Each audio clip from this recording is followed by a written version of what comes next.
में जादुई चीज़ें मेरे दिमाग में चलती हैं वो एक्चुअल में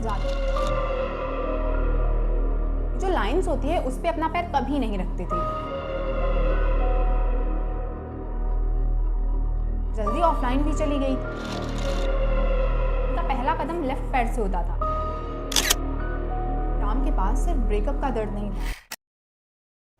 हेलो एवरीवन, मैं साइकोलॉजिस्ट आस्था और आज हम फिर से एक नई केस स्टडी के बारे में बात करेंगे। बाकी केस स्टडी के जैसे यहाँ पे भी हम नाम, एज और उनकी रियल आइडेंटिटी को चेंज करेंगे, जिससे कि उनके कॉन्फिडेंशियलिटी और प्राइवेसी को हम प्रोटेक्ट कर सकें। कुछ लोग होते हैं जिन्हें दुनिया थोड़ा अजीब समझती है, कुछ लोग होते हैं जो खुद को थोड़ा अलग समझते हैं और कुछ लोग होते हैं जो दोनों जानते हैं पर समझ नहीं पाते कि ये क्यों है।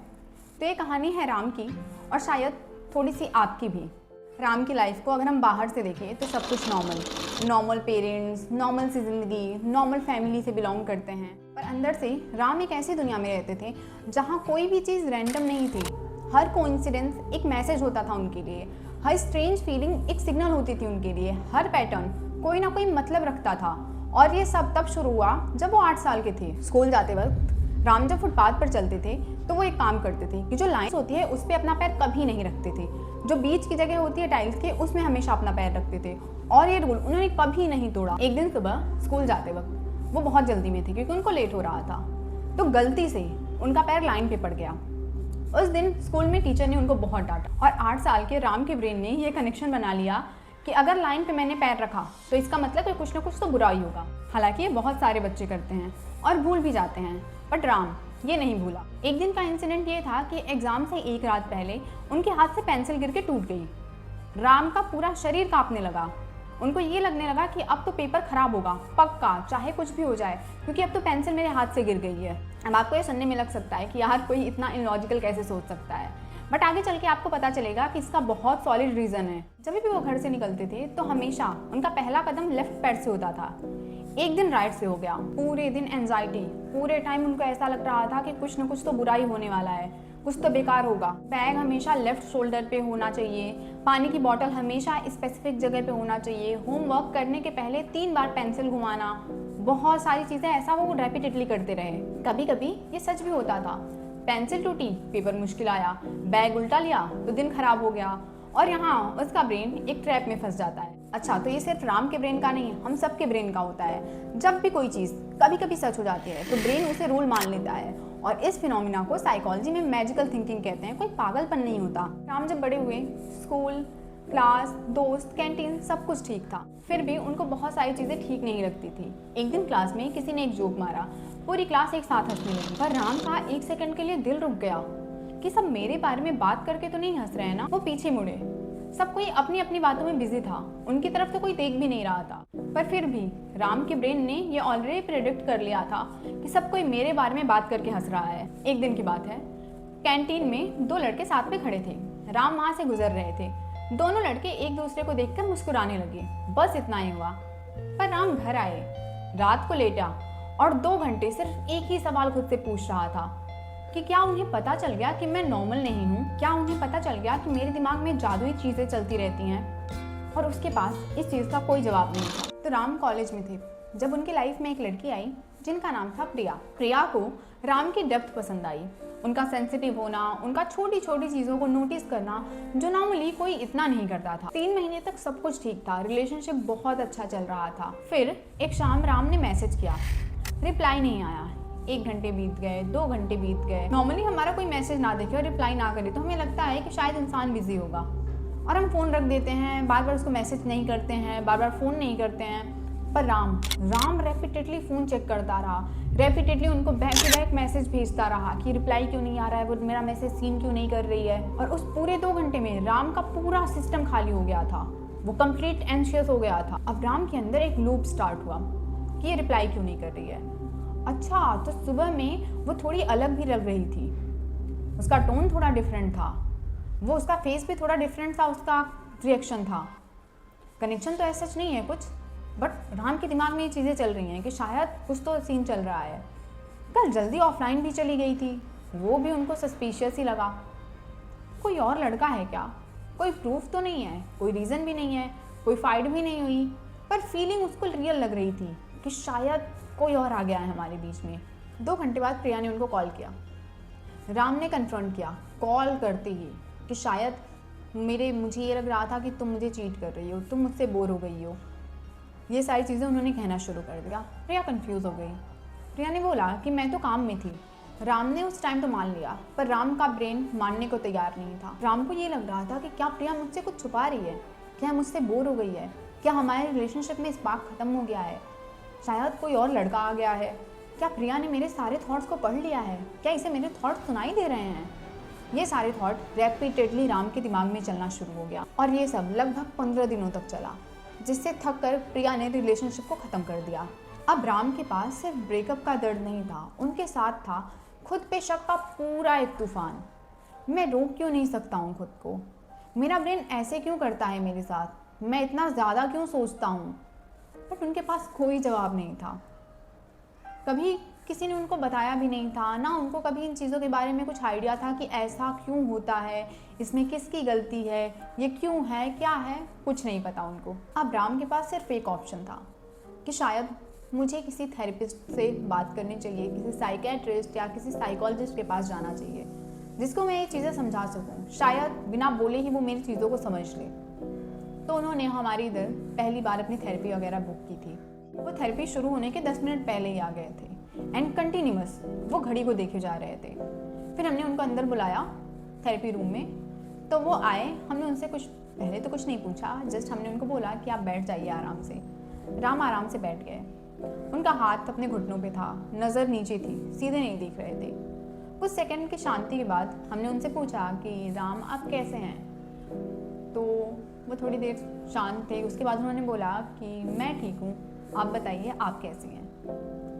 तो हमने बोला हम भी ठीक हैं। फिर काफ़ी देर बातचीत करने के बाद हमने उनको पूछा कि आप यहाँ क्यों आए हैं। राम ने बोला कि पता नहीं मैम, बस मैं थक गया हूँ, हर चीज़ मेरी लाइफ में ख़राब होती जा रही है।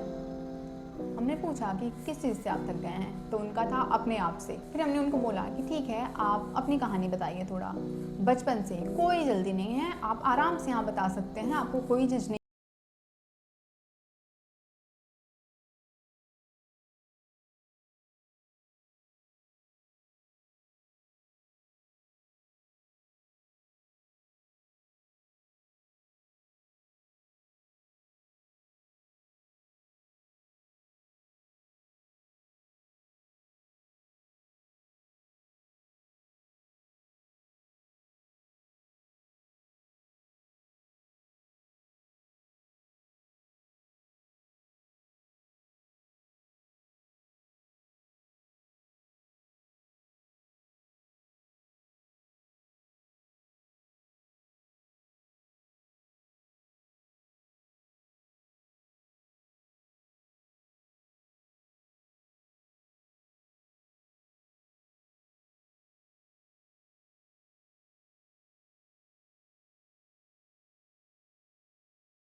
में था, वो किसी और के साथ होगी, शायद इसलिए ऐसा कुछ हुआ था, शायद हमारा ब्रेकअप ही इसलिए हुआ, सब कुछ हमने जेंटली डिसेक्ट किया। एविडेंस कितना है? तो राम का था कि कुछ भी नहीं, पर कंक्लूजन रेडी था। तो हमने उनको एक्सप्लेन किया कि ये जो प्रोसेस है ना, कि पहले प्रिडिक्ट बाद में एविडेंस, इसको हम कंफर्मेशन बायस कहते हैं साइकोलॉजी में, क्योंकि हमारा ब्रेन जो है वो सर्टेनिटी प्रेफर करता है ओवर अनसर्टेनिटी, एंड उसे फर्क नहीं पड़ता कि जो सर्टेनिटी है वो नेगेटिव है या पॉजिटिव है। हमने उनको एक सिंपल इंटरवेंशन दिया कि नेक्स्ट टाइम जब ऐसा कोई थॉट आए तो एक लाइन आप बोलो कि अभी मेरे पास फुल इन्फॉर्मेशन नहीं है, स्टोरी को स्टोरी रहने दो और फैक्ट मत बनाओ। तो धीरे धीरे राम ने और सारी चीज़ें बताना शुरू कर दी जो उन्होंने शायद कभी किसी को नहीं बताया है, जैसा कि वो बोल रहे थे। तो राम ने बोला कि कभी कभी मुझे लगता है ना कि कोई मेरा नाम बुला रहा है, और जब मैं मुड़ के देखता हूँ तो कोई नहीं होता। और फिर राम ने पूछा कि शायद ये हेलुसिनेशन है क्या, या फिर डिल्यूजन। तो हमने उनको बोला कि ये कोई पर्सिस्टेंस हेलुसिनेशन नहीं है, ये फ्लीटिंग परसेप्चुअल डिस्टॉर्शन हो सकता है। जब ब्रेन हाइपर अलर्ट होता है तो अस्पष्ट साउंड को भी मीनिंगफुल बना देता है। ब्रेन पैटर्न सीकिंग मशीन है, कभी कभी नॉइज को सिग्नल समझ लेता है। जब एंजाइटी कम होगी तो ये एक्सपीरियंस भी धीरे धीरे कम होने लगेंगे।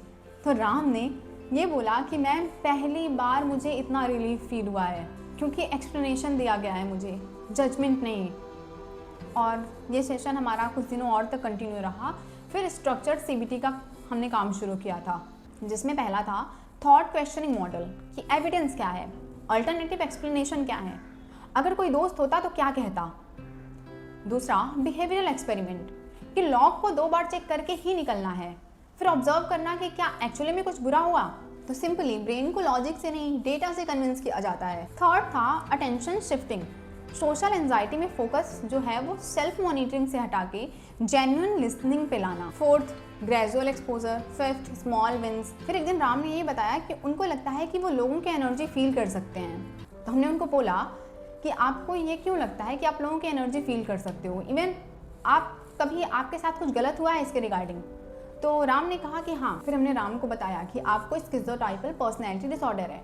तो राम थोड़े ज़्यादा ऐसे इमोशनल और अलर्ट हो गए। उन्होंने बोला कि मैम तो क्या ये लाइफ टाइम ठीक नहीं हो सकता, क्या मैं बहुत दिक्कत में रहूँगा, क्या ये बहुत बुरी चीज़ है। हमने उनको समझाया कि नहीं, ये कोई बुरी चीज़ नहीं है, आप इसके साथ अपनी लाइफ को जी सकते हो, क्योंकि अब इसके बारे में आपको पता है कि ये चीज़ें हैं आपके साथ। और स्किज़ोटाइपल ट्रेट का मतलब इमेजिनेशन को हटाना नहीं है, मतलब है इमेजिनेशन और रियलिटी के बीच की जो लाइन है उसको थोड़ा क्लियर करना। स्किज़ोटाइपल पर्सनैलिटी डिसऑर्डर में थेरेपी का एम जो है वो क्योर नहीं होता, एम होता है मैजिकल थिंकिंग को रियलिटी का टेस्ट कराना, आइडियाज ऑफ रेफरेंस को अल्टरनेटिव मीनिंग देना, सोशल एंजाइटी को ग्रेजुअली एक्सपोजर से कम करना, परसेप्चुअल डिस्टॉर्शंस को एंजाइटी रेगुलेशन से स्टेबलाइज करना, और सबसे इम्पॉर्टेंट क्लाइंट को ये समझाना कि उनकी डेप्थ, उनकी सेंसिटिविटी, सिंबॉलिक थिंकिंग डिफेक्ट नहीं है, वो वायरिंग है, पर वायरिंग के साथ रहना सीखना पड़ता है। राम कभी कभी अभी भी डोर को 3 बार लॉक करके देखते हैं,